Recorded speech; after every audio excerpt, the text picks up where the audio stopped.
Iron Mike Tyson was a force to be reckoned with. His aggressiveness intimidated even the greatest heavyweight boxers of his time.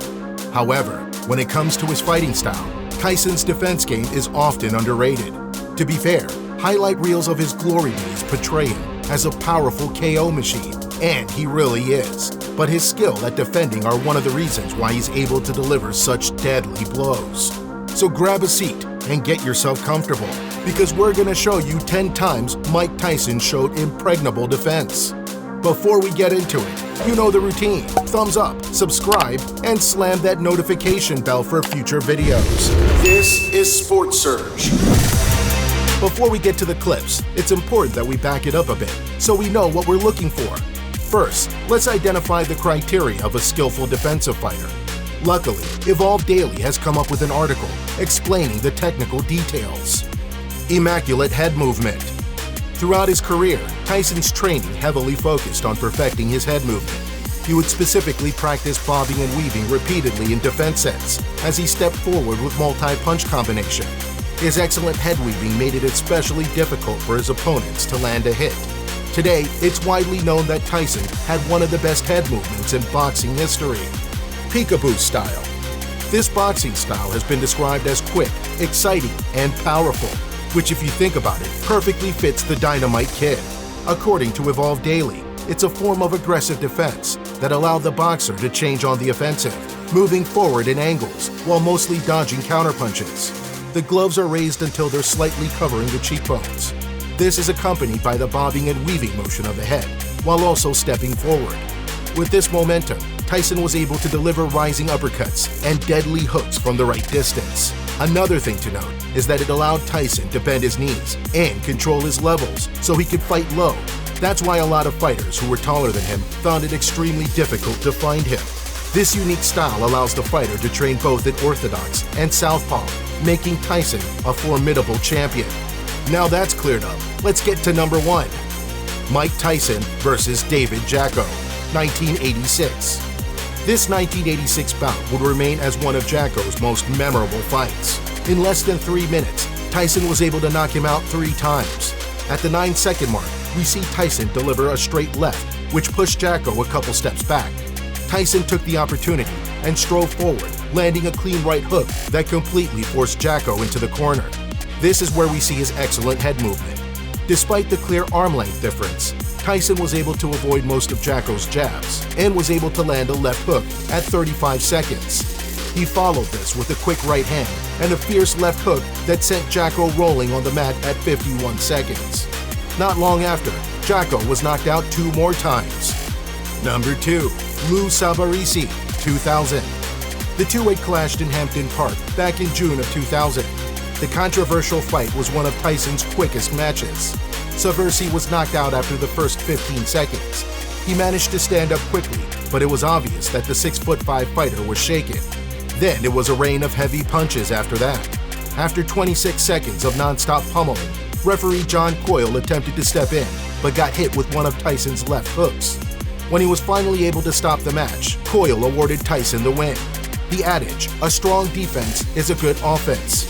Here's a supreme example as Tyson threw 2 punches compared to his opponent's 5. Number 3. Mitch Green, 1986. There's a long history of bad blood between these two, but that's not what we're going to focus on. The boxing legend faced off with Mitch Blood Green more than 30 years ago and secured a unanimous decision. Though there was no gut-wrenching knockouts, the highlight reel perfectly captures Tyson's PeekABoo style in action. With his gloves up, he bobs and weaves his head from side to side while going straight forward, effectively dodging most of Green's attacks. And with his momentum, he was able to deliver his powerful hook. It's truly amazing to witness this boxing style come to life. Number 4. Jesse Ferguson, 1986. His bout with Ferguson was one of Tyson's most brutal fights, especially after he broke Ferguson's nose in the 5th round. Surprisingly, that wasn't the reason why the fight ended. Instead, the referee disqualified the latter for excessive holding. Later on, the committee changed the result into a TKO win for Tyson. It was his first match to exceed 5 rounds. Number 5. Michael Johnson, 1985. Ending in no less than 30 seconds, this was by far Tyson's quickest knockout to date. Johnson was trying to trade blows with him in the first few seconds without doing a lot of damage, thanks to Tyson's impressive footwork and head movement. Later on, he was able to connect his left hook, sending Johnson rolling to the mat. The latter still managed to stand up after a couple of seconds, but Tyson cocked back with the right hand that landed a clean hit on Johnson's right face through his guard, bringing him down the second time. This time, Johnson stayed on the floor, and the ref decided to stop the match. After the match, Johnson was hospitalized for a broken jaw. Number 6. Lorenzo Canadi, 1985. Tyson was always a beast in the ring, and he was no different in this match. 4 seconds in, and Canadi had already gotten a taste of Tyson's right hook. A second punch sent the 6-foot fighter through the ropes. The referee gave a mandatory 8 count. Apparently, the ropes kept him from falling. Left stunned, Canadi immediately got up, and Tyson, like a relentless predator, charged at him, forcing the other to a corner. We could expect what happens next, of course. The fight ended in 1 minute and 5 seconds. Number 7. Carl Williams, 1989. Another quick and exciting moment early in Tyson's career is his fight with Carl Williams. The two knew each other early on and had even sparred occasionally. During those days, Williams could still control Tyson with a sharp jab and some right crosses. But their WBA title match in 1989 spelled a different story. I think watching it would be better than explaining. Number 8. Frank Bruno II, 1996. At first, Bruno was dominating the ring, but by round 3, Tyson had managed to turn it around. With his ever-amazing head movement, coupled with his excellent footwork, Tyson was able to dodge most of Bruno's counterpunches, until the other was left cornered against the ropes. What came after was a series of brutal combination of hooks and uppercuts, leaving Bruno almost unconscious.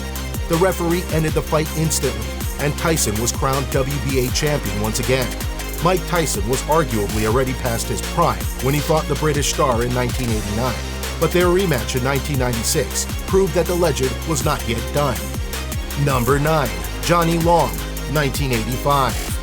Prior to the match, Donnie Long had confidently stated that he could outbox the legend, saying, quote, "I can box as well as he can.